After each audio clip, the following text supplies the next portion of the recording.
자, 오늘 기다림에 대한 이야기를 함께 나누어 보려고 합니다. 오늘 말씀의 제목은 언제까지 기다려야 하나요? 자, 흥미가 좀 생기세요?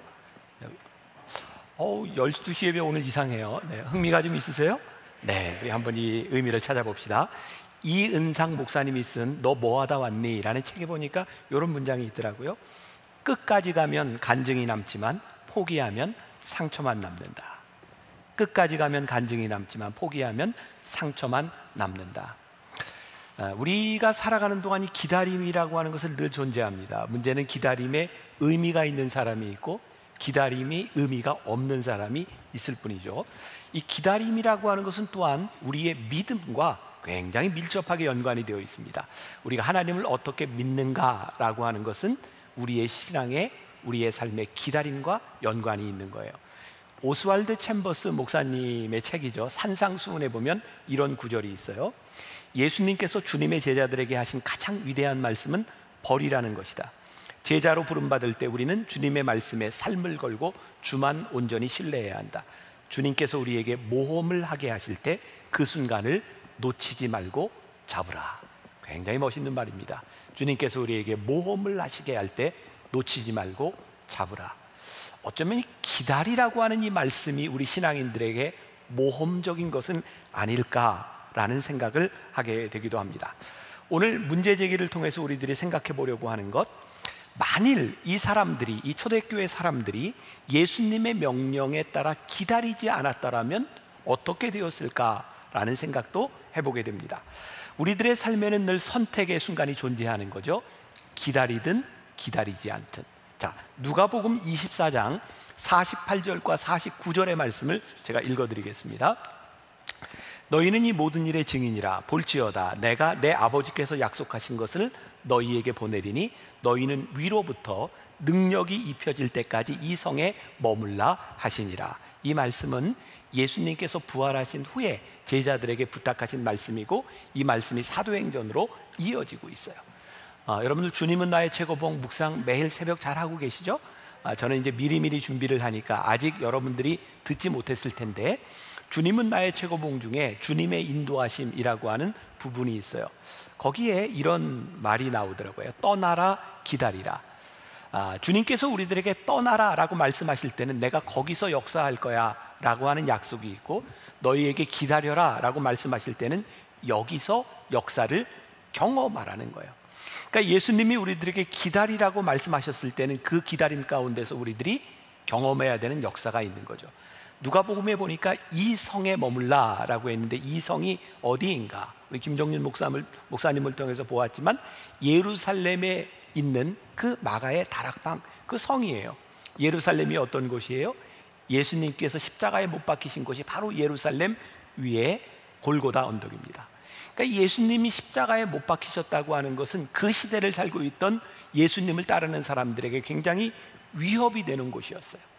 오늘 예수님의 기다리라고 하는 이 말씀은 두 가지의 공포가 존재한다고 생각해요. 하나는 장소적인 의미에서 예루살렘이라고 하는 그런 공포죠. 또 하나는 시간적 의미에서의 공포일 것 같아요. 제일 힘든 게 기약 없이 기다리는 것 아닐까요? 아까 이야기가 되었지만 우리는 알고 있지만 지금 이 사람들은 얼마나 기다려야 될지 모르는 상황 가운데서 이 기다림은 결코 쉽지 않았겠다. 500명의 사람들 이야기를 했는데 이 말은 고린도전서 15장 6절에 사도 바울이 이렇게 편지한 곳에 나와 있어요. 그 후에 언제 예수님이 부활하신 후에 500여 형제에게 일시에 보이셨나니 그 중에 지금까지 대다수는 살아있고 어떤 사람은 잠들었으며. 예수님께서 마리아와 제자들에게 보이신 거 말고 일시에 500명에게 부활하신 모습을 보여주셨는데 대부분은 아직 살아있고 그렇지 않은 사람도 있다. 그런데 그 500여 명 가운데 오로지 120명만 예수님의 약속을 의지하고 있었다는 거예요. 제가 이 말씀도 우리 묵상팀들에게 제가 설교문을 이렇게 주고 묵상을 이렇게 나누는 그런 시간을 갖는데 제가 여러분들이면 500명 중에 380명에 속하겠습니까? 120명에 속하겠습니까? 물어봤어요. 자, 여러분들은 어디에 속할 것 같아요? 우리 믿음 없는 김종윤 목사님은 380명에 속했을 것이다 라고 이야기를 했는데 우리 묵상팀들은 진짜 고민하며 어떤 대답을 했냐면 우리는 120명에 속했을 것 같습니다 라는 고백을 해줬어요. 여러분들은 과연 어디에 속한 사람이었을까요? 우리가 이 시대에 살고 있었다면, 그 시대에 살고 있었다면 우리는 120명이었을까? 380명이었을까? 기다리지 못한 380명에는 어떤 이유 때문에 떠나갔을까? 조금 전에 우리 스킷 드라마를 통해서 그들은 무서움과 또는 기다림, 그것이 지루해서 떠나갔을 것이다 라고 이야기를 했죠. 여러분, 500명이 다 예수님의 부활을 목격한 사람이었어요. 그런데 그 진실을 알고 있음에도 불구하고 공포라고 하는 것은 우리로 하여금 얼마든지 떠나가게 만들 수 있는 거예요. 요즘 우리나라 법에 그런 거 있죠. 공익신고자 보호하는 공익제보자 보호법이 있어요. 진실을 알고 있는데도 이 진실을 말했을 때 나에게 돌아올 불이익과 고통, 이런 것 때문에 진심을 말하지 못하는 거죠. 그러니까 그 당시에도 예수님의 부활을 분명히 믿고 알고 있었지만 무서움으로 인하여 떠나간 사람이 있었을 거예요. 또 하나의 가정은 제 생각인데요, 이 380명이 예수님의 부활을 분명히 알고 있었다고 하는 그런 상황, 또 예수님이 십자가에 달리시던 그때가 6월절이었어요. 그거 알고 계시죠? 6월절 십자가에 달리셨어요. 그리고 예수님께서 40일을 부활하셔서 제자들과 함께 계셨어요. 그리고 오순절은 바로 6월절 지난 다음 50일이 지난 게 오순절이니까 예수님이 부활하시고 40일 후에 승천하시고 열흘 만에 오순절 성령 역사, 성령 강림절을 경험하게 된 거죠. 자, 40일 동안이나 예수님의 부활, 그리고 예수님과 함께 있었던 제자들은 얼마나 가슴이 벅찼을까요? 제 생각에는 무서워서 떠난 사람보다는 어쩌면 380명 가운데 그 뜨거운 가슴을 가지고 예수님을 증거하라고 나간 사람들이 더 많지 않았을까라는 생각을 하게 됩니다. 예수님께서는 기다리라고 말씀하셨는데 어떤 사람은 공포로 인하여, 어떤 사람은 그들의 뜨거움으로 인하여 기다리지 못하고 떠나간 사람이 있었을 것이라는 가정을 하게 돼요. 자, 그러면 이 120명의 사람들은 어떤 이유로 기다렸을까? 그리고 그들이 기다렸다고 하는 것은 우리들에게 어떤 의미를 가져다 주는 것일까? 자, 사도행전 1장 14절과 15절, 우리 장로님이 읽어주신 부분인데 같이 한번 봅니다. 14절 15절 시작. 여자들과 예수의 어머니 마리아와 예수의 아우들과 더불어 마음을 같이하여 오로지 기도에 힘쓰더라. 모인 무리의 수가 약 120명이나 되더라. 그때 베드로가 그 형제들 가운데 일어서서 이르되. 자, 우리들이 말씀을 볼 때 그 말씀을 우리들의 삶에 적용하는 건 굉장히 중요한 일이에요. 예수님께서 이 성에 머물라라고, 마가의 다락방에 머물라라고 말씀하셨는데 우리들 스스로에게 물어봐야 되는 것은 우리들의 기다림의 장소는 어디냐는 거예요. 오늘 주님께서 너희들 거기에서 기다리며 기도에 힘써 라고 말하는 그 자리는 어디인가? 우리 묵상팀들은 이렇게 대답을 했더라고요. 나에게 기다림은 내 가정이고 직장입니다. 어떤 분은 가정과 직장, 그것이 아니라 지금 있는 그 자리가 기다림의 장소입니다. 어떤 분은 나의 사명과 직분의 자리, 그것이 바로 예루살렘입니다 라고 이야기를 하고 있어요. 여러분들에게 이 기다림의 장소는 어디인가? 중요한 것은 120명이 모여서 기도하는데 오늘 말씀해 보니까 마음을 같이하여 이렇게 되어 있어요. 이 14절 말씀은 유진 피터슨의 메시지 성경에 보면 이렇게 설명을 해놓고 있습니다. 이들은 끝까지 이 길을 가기로 뜻을 모으고 온전히 하나가 되어 기도했다. 120명이 모여서 기도할 수 있었던 이유 가운데 하나는 그들이 마음을 같이 하기로, 뜻을 모으기로, 그들이 함께 하기로 결심한 사람들이었다는 거예요. 자, 우리 500명 중에 380명은 어디 있는지 흔적이 없고 120명이 남아있어요. 자, 성경에 보니까 120명 밖에 안 남았더라 이렇게 되어 있죠. 이렇게 물을 땐 되게 아닌 거예요. 지금 무슨 말인지, 자, 120명이나 되었더라 라고 되어 있어요. 아주 놀라운 일입니다. 우리는 380명이 떠나고 120명이 있으니까 120명 밖에 안 돼 라고 생각할지 모르지만 오늘 말씀은 120명이나 되었더라 라고 이야기를 하고 있어요. 120명의 사람들은 그들의 뜻을 모아서 우리들이 기다리기로 결심한 이 사람들, 같이 기다리기로 동의한 이 사람들은 120명의 숫자가 적다고 느낀 것이 아니라 120명이나 되었더라 라고 성경이 기록하고 있는 거예요. 자, 사도행전 1장 12절에 보면요, 제자들이 감람원이라 하는 산으로부터 예루살렘에 돌아오니 이 산은 예루살렘에서 가까워 안식일에 가기 알맞은 길이라 라고 되어 있어요. 자, 보세요. 감람원이 어디냐면 예수님께서 승천하신 곳입니다. 예수님이 승천하셨다고 하는 것을 본 제자들은 어떤 마음이었을까요? 야, 예수님 승천하셔서 들뜨는 마음? 저에게는 부활하신 예수님이 같이 계시다가 승천하셨다고 하는 그 장면을 보는 제자들에게는 굉장히 서운한 마음과 우리끼리 어떻게 살아야지 하는 마음을 충분히 가지고 있었을 것 같아요. 그리고 그들이 함께 내려오면서 예루살렘 가까운 곳에 마가의 다락방에 모였는데 거기가 안식일을 지키기에 적절한 장소였다라고 말을 하고 있는 거예요.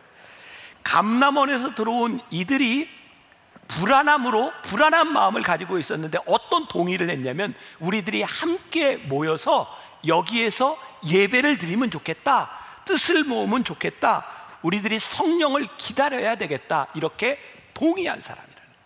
여러분, 교회는 이 동의 가운데 시작되고 있습니다.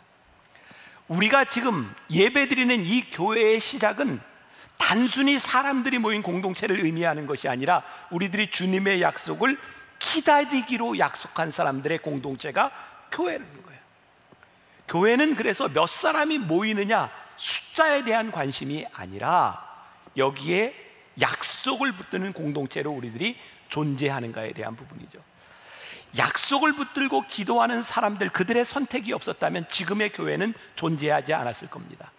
여러분들, 제가 설교할 때 그런 얘기 참 많이 해야죠. 교회의 시작은 2000년밖에 되지 않습니다. 하나님의 역사는 2000년 전에 교회가 아닌 곳에서도 일어나고 있었어요. 그러니까 그들이 이 선택을 하지 못했다면 지금과 같은 교회 공동체는 존재하지 않았을지도 몰라요. 자, 만일 오늘날 우리 교회가 하나님의 약속을 의지하지 않고 오늘 우리 교회가 마음을 같이하여 기도하지 않는다면 이 땅의 교회는 사라질지도 몰라요. 무서운 이야기이기도 하고 참 감사한 이야기이기도 합니다. 오늘 이 예배하는 공동체 가운데 주님의 약속이 존재하는가? 제가 이 말씀을 준비하면서 굉장히 두려운 마음이 있는 거예요. 하나님, 제가 여기에서 설교하는데 저는 설교할 때 저의 이야기를 하고 있습니까? 주님의 약속을 선포하고 있습니까? 저에게만 이런 두려움이 있어야 되는 것이 아니라 오늘 말씀을 듣고 있는 여기에 모인 여러분들에게 동일한 두려움이 있어야 되는 거예요. 하나님, 우리가 하나님을 예배하겠다고 여기에 모여 있는데 우리는 주님의 약속을 붙들고 한 마음으로 기도하는 공동체입니까? 아니면 여기에 모여서 우리들이 내 생각을, 내가 원하는 것을 끊임없이 이야기하며 다툼을 만들고 있는 존재들입니까? 만일 우리들이 이 약속에 근거하지 않는다면 하나님은 이 교회를 통해서 더 이상 일하시지 않을 수도 있다는 거예요. 제가 여러분들에게 많이 이야기했던 거죠. 제가 교회론에 대해서 설교를 하면서 교회는 건물이 아닙니다. 교회는 건물이 아닙니다. 근데 이 사도행전 말씀을 제가 준비하면서 12주를 지나가면서 저에게 정말 다시 한번 하나님이 확신을 주시는 거예요. 하나님, 교회는 건물이 아니군요.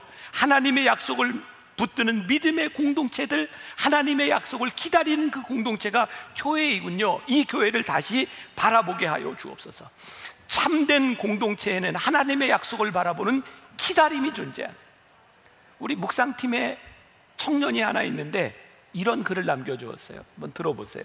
언젠가 유튜브에서 연애에 관한 이야기를 본 적이 있다. 흥미로운 것은 여자친구가 남자친구의 바람을 의심하다 보면 그 남자친구가 결국 보란듯이 바람을 피우게 된다는 것이다. 처음에 바람을 피우고 싶지 않았던 남자친구라 할지라도 옆에 있는 사람이 계속 바람 피우냐고 추궁을 하다 보면 결국 오기가 생겨서 바람을 피운다는 말이다. 아유, 글쎄 이럴까? 그러면 그 여자친구는 봐, 내 말 맞지? 너 바람 폈지? 이렇게 말한다는 것이다. 기다림 역시 첫째 믿음을 필요로 한다. 우리가 무엇을 믿느냐에 따라 기다림 속의 행동이 달라진다. 선과 악 중에 나도 모르게 무엇을 믿고 있는가. 오늘 예배하는 우리 공동체 가운데도 하나님의 약속을 정말 안 믿으면서 나는 못 믿지만 그러고 모이는 공동체가 있는가 하면 나는 하나님의 약속을 믿습니다. 그 믿음을 가지고 모이는 공동체가 있다는 거죠. 중요한 것은 우리가 하나님을 믿는 믿음으로 적극적인 기다림이 있는 신앙생활을 하는가, 아니면 우리들이 하나님의 약속을 경험하지 못하는 이유 가운데 하나는 우리들이 너무나 쉽게 빠르게 포기하는 것 때문에 그런 일들이 일어나는 것은 아닌가. 우리의 마음대로 되지 않는 상황 가운데서 어떻게 하나님을 신뢰하고 의지하는 공동체가 될 수 있는가? 내 뜻대로 풀리지 않는 상황 가운데서 어떻게 하나님의 인도하심을 집중할 수 있는 공동체가 될 수 있는가? 아직 이루지 못한 목적 가운데서 좌절하지 않고 옳은 일을 하면서 묵묵히 이 길을 뚜벅뚜벅 갈 수 있는 공동체가 될 수 있는가? 이 방법을 오늘 120명의 사람들을 보니까 어떤 방법을 가지고 있었냐면, 그들이 감람원으로부터 내려오면서 안식일을 지키기 좋은 장소에 모였다는 거예요. 그들은 안식일에 무엇을 했을까요? 여러분, 이 기독교 우리 교회 공동체의 시작은 구약시대의 안식일과는 달리 안식일에 모여 주님을 기억하는 공동체였어요. 십자가에 달리신 주님을 기억하고, 부활하신 주님을 기억하고, 승천하신 주님을 기억하고, 성령을 기다리라고 하는 약속을 믿었던 그 공동체가 교회인 거예요. 제가 교회는 건물이 아니다라는 말을 했어요. 근데 또 제가 뭐 예배를 강조하려고 해요. 여러분, 건물이 교회는 아니지만 이 건물인 교회에서 우리들이 예배하는 것이 얼마나 귀중한 일인지 몰라요. 지금 코로나를 지나면서 우리들이 참 이제 힘들어 하는 부분들이 있죠. 우리들이 이러다가 예배를 안 드리는 것 아니야? 우리들이 예배를 이게 공동체가 깨어지는 것 아니야? 여러분, 우리의 믿음을 지킬 수 있는 것이 이 예배 공동체, 지금까지 역사하신 하나님을 우리들이 기억할 수 있는 것이 예배 공동체라고 하는 면에서 이 예배는 굉장히 소중한 거예요. 제가 이제 6월 중순부터 예배 캠페인을 다시 벌리려고 해요. 사람들이 많이 두려워해요. 이러다 우리들 이제 안 모이고 흩어지는 것 아닐까? 근데 하나님은 저에게 그런 마음을 주셨어요. 아니, 건물에서 모였던 형식적인 예배가 아니라 한 사람 두 사람 하나님의 약속을 의지하며 모이는 진실된 공동체로 다시 모이는 예배의 회복이 우리들에게 필요하며, 이 예배가 회복될 때 이 세상 가운데 진짜 믿음을 붙들고 말씀을 붙들고 기다리며 기도하는 공동체가 다시 만들어지기 시작할 때 하나님은 우리 교회뿐만 아니라 이 나라와 이 민족, 이 모든 교회에 소망을 주시리라고 저는 분명히 믿어요. 요즘은 저는 가슴이 뜨겁고 뛰어요. 하나님이 하실 일에 대한 기대가 있어요. 근데 왜 그런지 아세요? 이번 코로나를 지나면서 저는 시간들이 많았기 때문에 정말 책을 많이 봤어요. 제 인생에 이렇게 책을 많이 보았던 적이 없는 것 같아요. 고전도 많이 읽고 많은 책들을 보는데 진짜 놀라운 게, 지금 우리들이 겪고 있는 이 교회의 위기라고 생각하는 어려움이 이 시대에만 있었던 것이 아니라 2000년 동안 이러다 교회가 존재할 수 있어? 이러다 교회가 없어지는 것 아니야? 라고 생각했던 위기의 순간들이 끊임없이 있었다는 거예요. 근데 놀라운 일은요, 그 시대마다 하나님의 약속을 붙들고 있었던 사람들을 통하여 늘 교회를 새롭게 하셨고 새로운 역사를 하나님이 이루어 가셨다는 거예요. 우리들이 예배, 건물에서 드렸던 예배가 아닌 진짜 예배가 우리들에게 회복되기 시작할 때 하나님께서는 새로운 교회 공동체를 만들어 가실 것이다. 자, 이제 중요한 것은 이들이 모여서 기도할 때 성령께서 임하셨는데 어떤 일이 일어나고 있는가? 자, 사도행전 2장 1절부터 4절까지 말씀 보세요. 3절까지는 성령이 역사하는 장면을, 4절은 성령이 임하셨을 때 결과를 이야기해 주고 있어요. 자, 같이 한번 봅니다. 읽습니다. 시작. 오순절 날이 이미 이르매 그들이 다 같이 한 곳에 모였더니 호련히 하늘로부터 급하고 강한 바람 같은 소리가 있어 그들이 앉은 온 집에 가득하며, 마치 불에 혀처럼 갈라지는 것들이 그들에게 보여 각 사람 위에 하나씩 임하여 있더니 그들이 다 성령의 충만함을 받고 성령이 말하게 하심을 따라 다른 언어들로 말하기를 시작하니라. 여기 3절에 마치라는 말에 우리들이 주목할 필요가 있는데, 성령님께서 오순절에 강하게 마가의 다락방에 임했는데 이걸 어떻게 표현할 방법이 없는 거야. 이게 도대체 뭐지? 강하게 임재했는데 마치 불이 혀처럼 갈라지는 것처럼 성령님이 임했다. 이게 현상을 이렇게 설명하고 있는 거예요. 그러니까 오늘 성령님의 역사는, 이 오순절 성령의 역사는 우리들에게 어떤 방법으로 임할지 몰라요. 그런데 한 가지 분명한 게, 성령의 충만함을 받았을 때 어떤 일이 일어났냐면, 성령이 말하게 하심을 따라 다른 언어들로 말하기를 시작했다. 자, 오늘 이 의미를 우리들이 아는 것이 중요할 것 같아요. 성령이 말하게 하심을 따라 다른 언어들로 말하기 시작했다. 이런 생각을 해봐요. 아니, 성령님이 임하셔서 지금 그 예루살렘에는 어떤 사람들이 모여 있었냐면, 이제 6월절에, 오순절에 이렇게 명절을 지키기 위해서 온 사람들은 소위 말하는 디아스포라, 오랫동안 타국에서 살다가 히브리 말을 잃어버린 사람들이에요. 그러니까 그들의 언어가 각양각색인 거예요. 아니, 성령님 역사하셔서 사도들이 그냥 말하면 그냥 다 알아듣게 하시면 되지, 왜 이렇게 번거롭게 각자 다 다른 말을 하게 하셨어요? 여러분들은 성경을 읽으면서 전혀 의문을 안 갖고 보잖아요, 그죠? 내가 이상한가? 그렇지 않아요? 아니, 그렇게 하실 수도 있는데 왜 각자 다른 언어로 말하게 하셨는가? 마틴 로이드 존스 목사님이 진정한 기독교라고 하는 책을 썼는데, 이 책은 여러분들에게 이렇게 권하고 싶은 책은 아니죠. 어려워요. 근데 만일 여러분 중에 나는 이 정도는 볼 수 있을 것 같아 하는 분들에게는 읽으라고 권하고 싶은 책이기도 하고, 이 마틴 로이드 존스 목사님의 진정한 기독교에 보면 이런 구절이 나와요. 교회는 철저하게 하나님이 하신 일에서 시작합니다. 이 말을 듣고 가만히 보니까 교회는 철저하게 하나님의 역사와 하나님의 임재함 가운데서 일어나고 있어요. 여러분, 성경 구약에 보면 아담과 하와가 타락했을 때에 타락한 아담과 하와에게 하나님이 찾아오셔서 부르세요. 하나님께서 이스라엘 백성들을 출애굽시키겠다고 결심하셨을 때 하나님은 시내산에 오셔서 가시나무 불꽃 가운데서 모세를 부르셔서 구원 사역을 이루어가고 계세요. 패역한 이스라엘이 우상 숭배를 할 때 갈멜산에 엘리야가 기도할 때 성령이 임하셔서 하나님께서 새롭게 바꾸어 가고 계세요. 이 초대교회에 성령께서 임재하셨을 때 성령께서는 우리들에게 역사하셔서 하나님의 손길을 통하여 성령의 말하게 하심을 통하여 하나님께서 일하기 시작하는, 마틴 로이드 존스 목사님의 진정한 기독교에 나오는 글이에요. 기독교는 능력입니다. 기독교는 급하고 강한 바람이었습니다. 기독교는 변화를 일으키는 능력입니다. 기독교는 사람들을 변화시킵니다.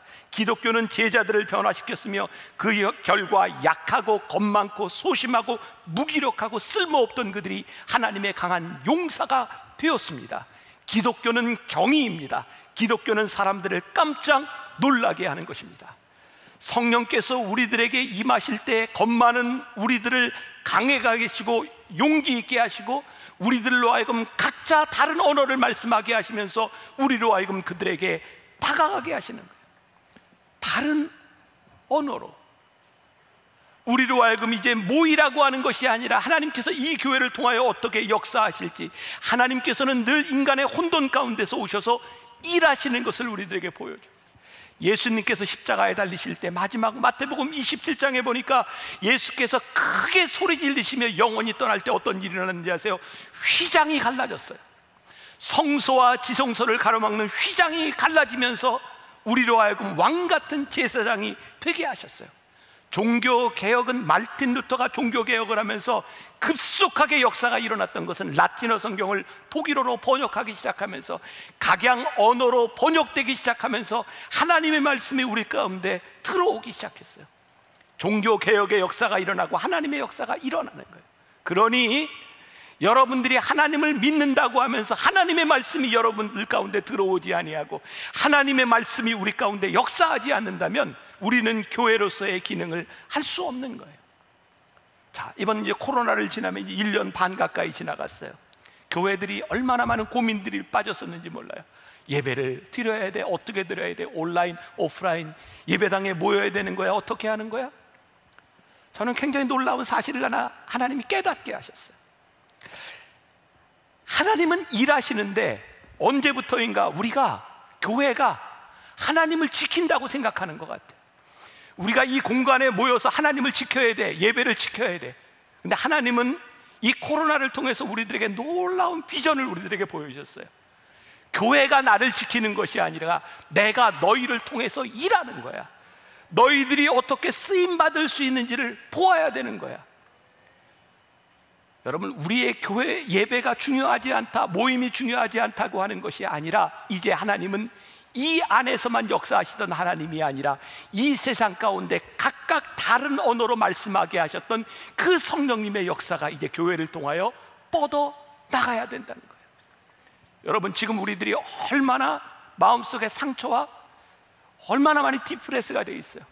세상 사람들에게 이 교회가 욕을 먹고, 아직도 우리들이 이렇게 모이지 못하는 이유 가운데 하나가 대기업에 다니는 사람들, 병원 의사들, 그래서 관공서 공무원들 교회 못 나가게 하잖아요. 교회 갔다 오면 그 다음 달 출근하지 말라고 하는 회사들도 많이 있어요. 교회가 세상 사람들에게 그런 대상이 되어버린 거예요. 그런데요, 하나님께서 저에게 놀라운 비전을 주셨어요. 제가 지지난주에 부산에서 통일국제 포럼에 참석해서 줌으로 전 세계 사람들과 이야기를 하면서 하나님이 저에게 가슴 뛰게 하셨는데, 지금 이 시대에 한국교회가 하나님 앞에 놀라게 쓰임받을 수 있는 일이 있다. 저는요, 정말 놀라운 통계를 보았는데, 개신교 목사님들 중에 76%나 되는 사람이 통일이 돼야 된다고 생각을 하는데, 일반 국민들에게 물었을 때 한 23%의 사람들은 23%의 사람밖에는 통일을 원하지 않는다는 거예요. 이유가 뭔지 아세요? 경제적인 이유입니다. 통일되면 우리들이 감당해야 될 경제적인 너무 많은 것들을 우리들이 희생해야 된다는 거예요. 그런데요, 하나님을 믿는 사람들은 그렇게 생각하지 않는다는 거예요. 그 땅에 있는 백성들을 사랑하며 생각하며 울며 기도하고 있다는 거예요. 하나님, 우리 교회가 이제, 아니 한국교회가 하나님이 일하시는 새로운 일에 눈을 뜨게 하여 주옵시고, 지금까지 교회가 하나님을 지키는 것이 아니라 그렇게 생각했던 건물에 갇혀진 우리가 일하시는 하나님의 말씀을 가지고 이 세상으로 나가는 공동체가 되게 하여 주옵소서. 우리가 기다리며 기도하며 하나님의 일하심을 보아야 될 때가 온 거예요. 여러분 보세요. 380명의 사람들이 공포로 인하여 떠났던, 적어도 제가 생각하기에는 380년 중에 정말 많은 사람들이 예수님 만난 감격을 가지고 복음을 전했으리라고 생각하는데, 성경 어디에도 그 380명이 무엇을 했는지 기록되어 있지 않다는 거예요. 예수님의 부활을 목격했던 500여 명의 사람 중에 단지 120명이 기록되고 있는데, 그들은 어떤 사람인가? 오순절에 성령이 임함을 기다리며 하나님이 일하게 하심을 따라 일할 수 있었던 사람들이 역사에 기록되고 있는 거예요.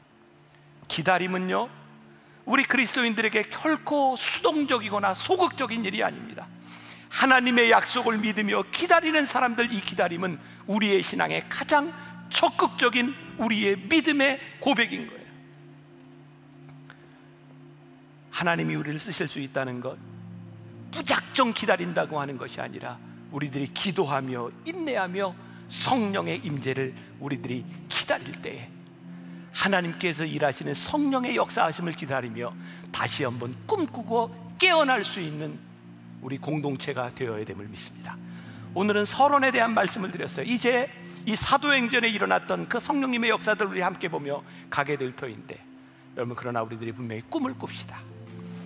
기다림은 우리들에게 수동적인 것이 아니라 우리를 가장 적극적으로 만들어주는 기다림인 것을, 그리고 우리들이 함께 모여 예배하는 우리들, 하나님을 예배하기로 마음을 모으고 결심한 믿음의 공동체들이 모여서 새롭게 하나님의 역사를 만들어가는 저와 여러분들, 우리 교회가 될 수 있기를 주님의 이름으로 간절히 축원합니다.